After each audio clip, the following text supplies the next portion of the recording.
Hi, everyone, and welcome to the Wines of Romania Academy, our webinar series for wine professionals. I'm Marinella Ardelean, founder of Wines of Romania, and I'm so glad to have you here. Today, we are diving into something that every winery deals with, but few get completely right: how to properly store, handle, and use cork stoppers. It might sound simple, but the details matter, from storage temperature and humidity to bottling parameters to the quality checks at the corking line. Getting this wrong can compromise your wine before it ever reaches the consumer.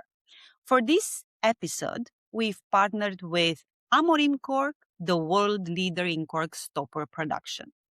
And joining me is Ricardo Valente, the Amorim Cork representative for Romania, Turkey, Bulgaria, and Republic of Moldova.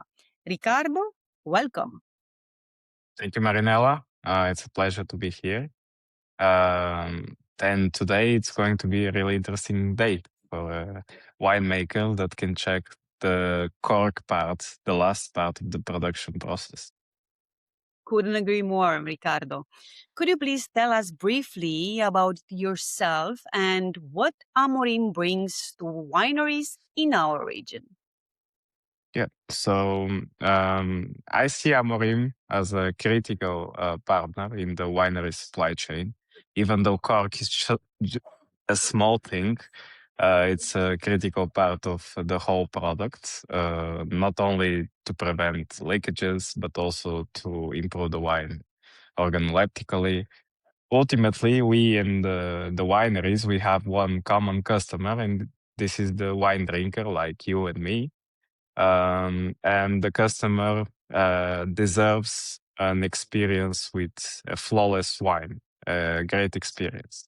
And our job is to bring all our products from our product range to the wineries in time of the bottling, and share our global technical expertise that we have done with many other wineries everywhere, and we can give feedback and recommendations based on this, and also give practical handling advice, like we are going to do today, directly to the wineries to ensure that these final customers' needs are met. Thank you so much, Ricardo. So here's what we are about to see. Amori's own team will walk you through four key areas. First, the right storage conditions for cork stoppers. Second, optimal parameters for filling and bottling. Third, the corking operation itself, including vacuum techniques and equipment checks. And fourth, quality control at the bottling line. At the end, you will also get access to a practical checklist with 19 recommended practices you can use in your actually own winery. So let's get started. Hello, I'm João Vasco Almeida. I'm the Director of Technical Services at Amorim Cork, and I'm bringing to you today in this video the technical aspects related with the use of cork stoppers. This is a very important topic for us because the use of cork stoppers it's key for the future performance of the cork stoppers and, as a consequence, to the preservation of the wine and its evolution inside the bottles. So in today's session, I will start with the goals for this session. Obviously, then we'll move into a section where I will touch the aspects related with the storage of corks, what should be the conditions. Then we'll move into the use of the cork itself, so the bottling operation. And finally, I will end up with some takeaways to leave to you some takeaways. The goals for the session. So I will present the the important aspects to take in consideration on cork stoppers storage conditions, especially. Then I will touch the corking, the bottling operation with all of the steps, namely the corking, the filling, the retention of the bottles, and I will try to identify the key aspects for you to be aware of this operation. And then we will end up with some relevant quality control checks to be done during all these operations that will help you and allow to assure that the corking operation was done under the ideal conditions. Moving into the storage. So there are mainly two conditions to attain, one related with the temperature and the other one related with the humidity of the air.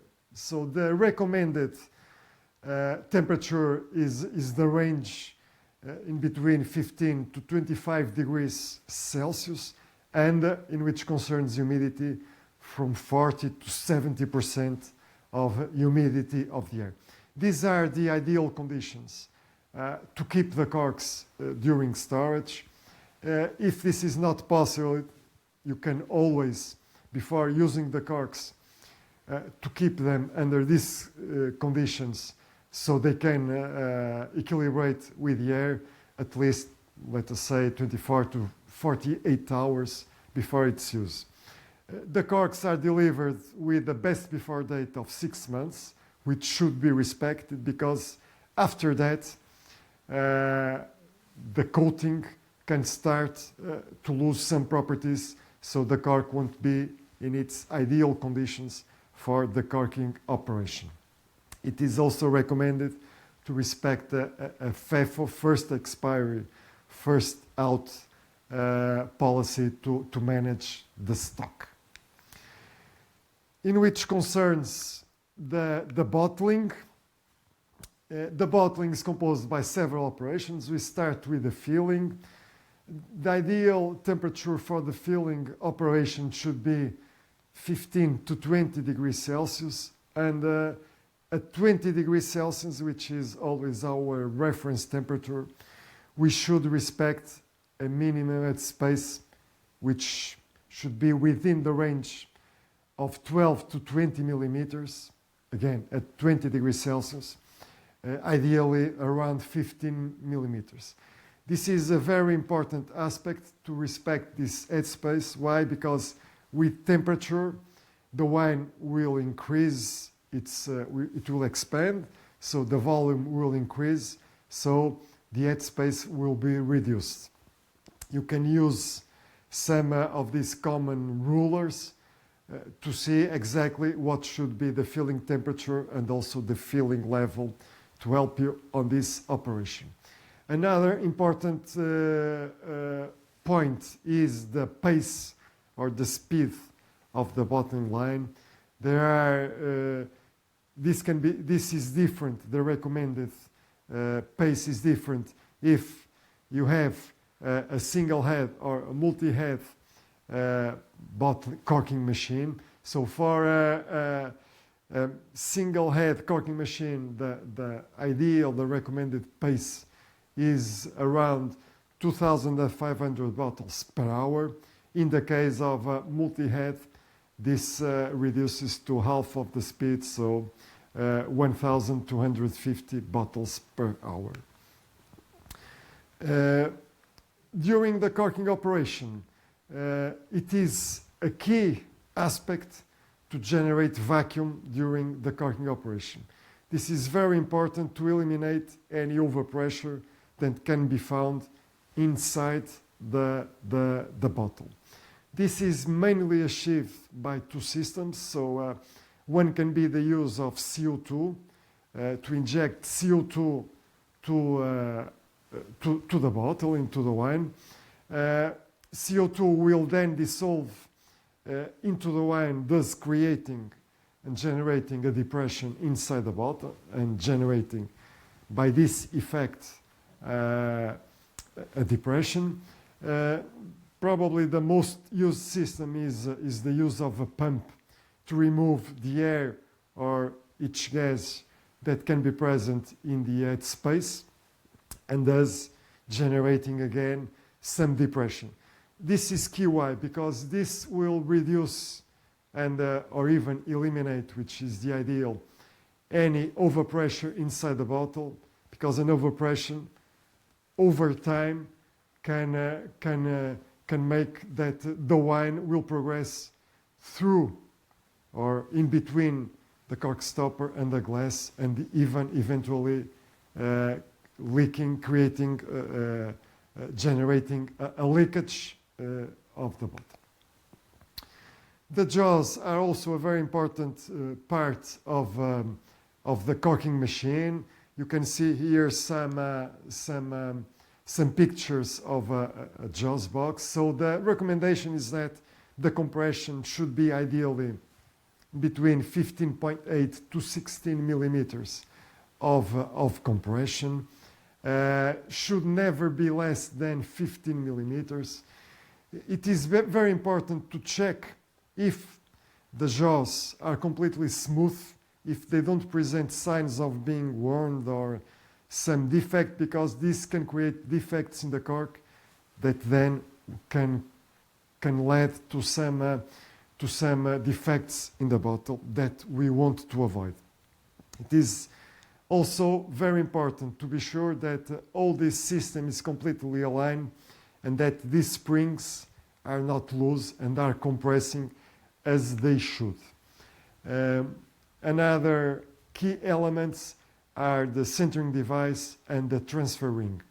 You can see in here a detail, so the centering device in white and the transfer ring, this disc, which for a SETI, so 18.5 diameter bottle, this transfer ring should have, typically it has a conical shape and should have this dimension 17 at the entrance and at the exit in between 15.5 to 16.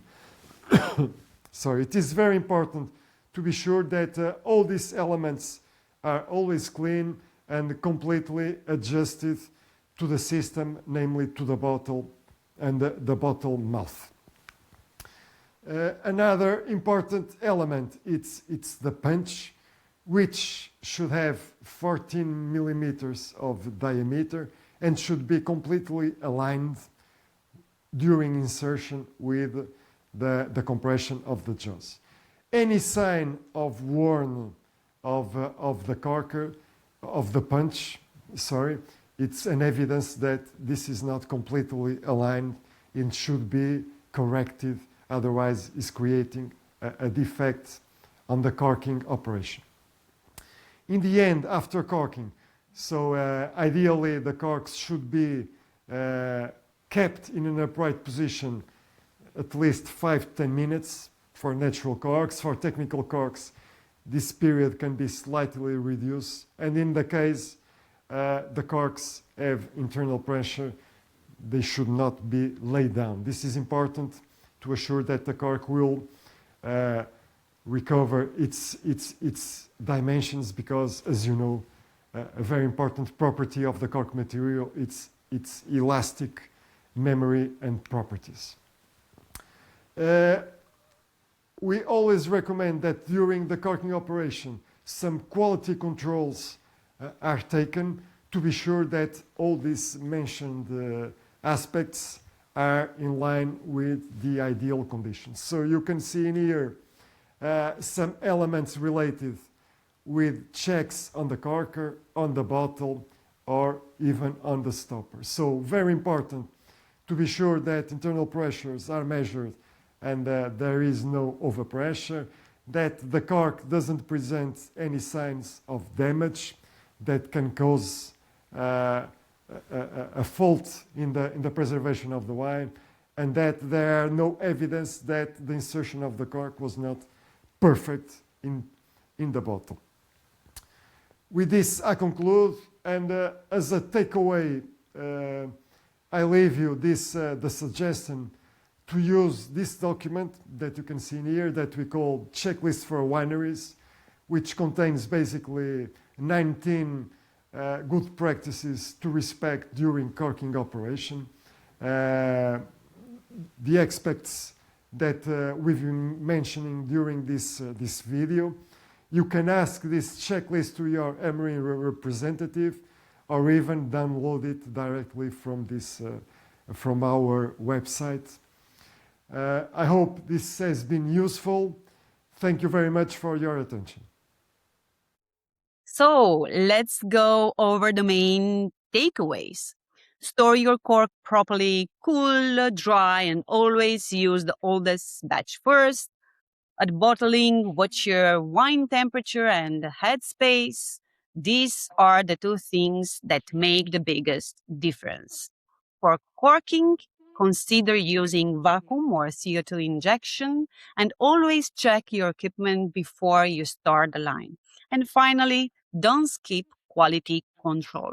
Check everything, the corker, the bottle, and the cork after insertion. All the exact numbers are in the checklist we'll share in the description, so you don't worry about memorizing them now.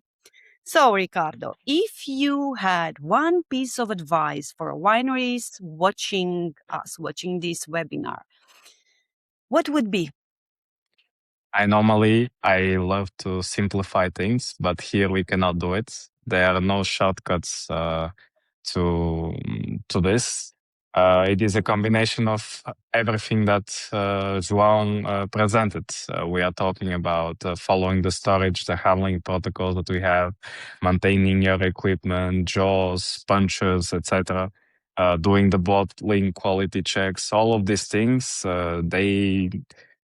success will come from the sum of all of these parts. The only advice that I could give is that if you do have specific questions that are not covered here, or you need any specific guidance in this part of the process, just get in touch with us and we will surely help you.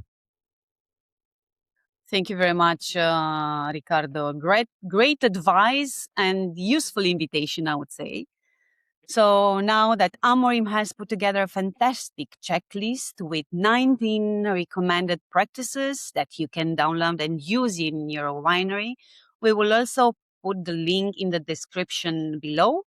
And if you have any questions about cork stoppers, or if you want to work with Amorim for your winery in Romania, Turkey, Bulgaria, or Republic of Moldova, Ricardo's contact details are also in the description. And by the way, Ricardo is speaking, he's starting to speak very nicely Romanian, Turkish, and I'm sure Bulgarian as well. So it's very useful, I would say, even from the language perspective, right, Ricardo? Yeah. It's a hobby at this point. At this point, it is a hobby. I can say that in Moldova, Romanian and Russian, in Romania, Romanian, in Bulgaria, I speak obviously Bulgarian. It is fluent for me, Bulgarian. And in Turkey, I'm just starting it. So, yeah. So you cannot have any excuse in terms of getting information from Amorim, at least in these few countries where Ricardo is mastermind in terms of languages. So this was the first episode of Amorim Cork series on Wines of Romania Academy. We are going to have more episodes in the near future. So subscribe, hit the notification bell, and we'll see you in the next one.